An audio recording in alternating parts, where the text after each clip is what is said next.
Всем привет на канале Стройвагон ТВ.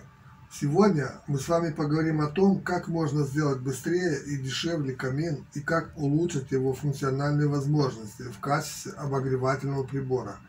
Так как каминами, печами и мангалами я занимаюсь довольно давно, то естественно, что накопился определенный опыт в этом вопросе. И поэтому сегодня я решил высказать свое мнение по этому поводу. Для людей, которые задумали построить у себя на даче или в загородном доме камин, думаю, будет интересно узнать, как можно быстрее и качественнее построить камин, как можно улучшить его обогревательные свойства и почему стоит обращать внимание на так называемую печь-камин. Как вы все знаете, камин служит не только для отопления, но и для украшения жилища. Существенно уменьшить затраты на строительство камина можно, если построить его своими руками из облицовочного кирпича под расшивку швов или из обыкновенного кирпича, но с дополнительной отделкой облицовочными материалами. Наиболее простые камины, и они являются и самыми дешевыми в строительстве, не имеют дорогостоящей заводской металлической топки или просто каминной дверки с жаропрочным стеклом, как на этом видео, которая бы предохраняла помещение дома от сквозняков, запаха гари и горячих искр. В таких каминах с открытой топкой дрова горят прямо на поду, а топливник в целях экономии средств можно и не облицовывать огнеупорными материалами, так как тепло от горящих дров практически мгновенно исчезает в дымовую трубу. Учитывая, что камины имеют довольно низкий коэффициент полезного действия и больше всего служат для украшения жилища, но не для обогрева, сильно экономить на материалы в процессе строительства не стоит.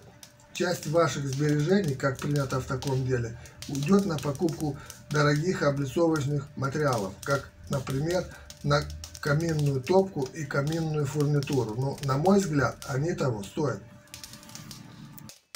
Улучшить обогревательные свойства камина можно, если сочетать в процессе строительства обогревательные качества отопительной печи и красоту внешнего вида камина. То есть в данном случае речь идет об обыкновенной печи, которая бы по внешнему виду напоминала камин, но которая сохранила бы свои важнейшие свойства, как, например, аккумуляцию теплоты в процессе горения дров и обогрев помещения после прекращения растопки.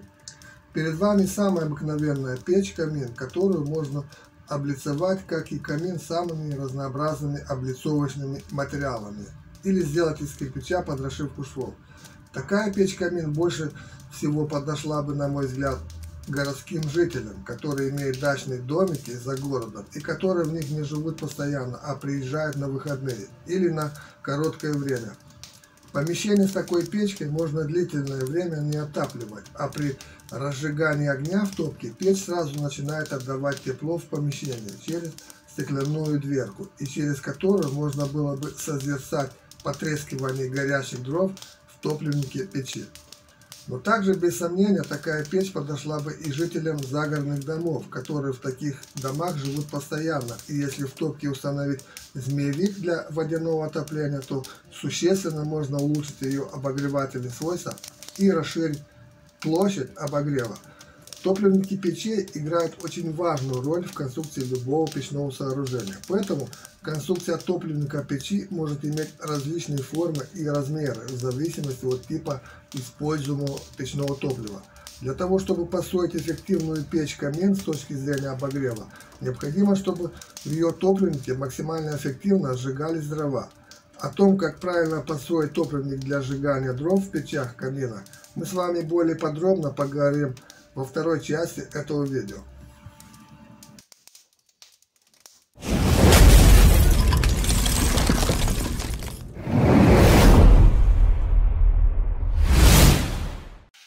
Для того, чтобы печь получилась экономной, необходимо, чтобы в топливнике печи происходило более полное сгорание топлива. Печное топливо наиболее эффективно сжигается в печах, адаптированных под определенный вид печного топлива. Так как для печах каминных дрова больше всего подходит в качестве печного топлива, то рассмотрим далее конструкцию топливника печи, максимально адаптированного для сжигания дров. Высота топливника для дров, считая от уровня колосниковой решетки, должна быть от 80 см до 1 метра. При недостаточной высоте топливника горение дров протекает плохо, а летучие вещества не успевают сгореть полностью и в значительном количестве заполняет газоход, где вследствие небольших температур процесс горения прекращается. Это приводит к тому, что несгоревшие частицы забиваются временным дымоход, вследствие чего стенки печи плохо нагреваются и ухудшается тяга. Но самое главное состоит в том, что такая печь с такой топкой является неэкономичной и неэффективной с точки зрения аккумуляции теплоты. Топливник для дров строится с таким расчетом, что если в топку закидывать слой дров, имеющий высоту, скажем, 30 см, то для более полного сгорания требуется свободная высота не менее 50 см. Топливник для дров можно и нужно облицовать жаропрочными материалами, но не обязательно. На этом все. Всем спасибо за внимание. Жду, как всегда, ваших комментов под этим видео. Хочу напомнить вам, что более подробную информацию вы найдете на страницах сайта strойvagon.ru. Тем, кто смотрит наш канал впервые, просим оформить подписку на новые обновления нашего канала. Думаю, что очень скоро встретимся опять в новом выпуске. Ставим лайки, комментируем это видео, распространяем это видео и оформляем подписку.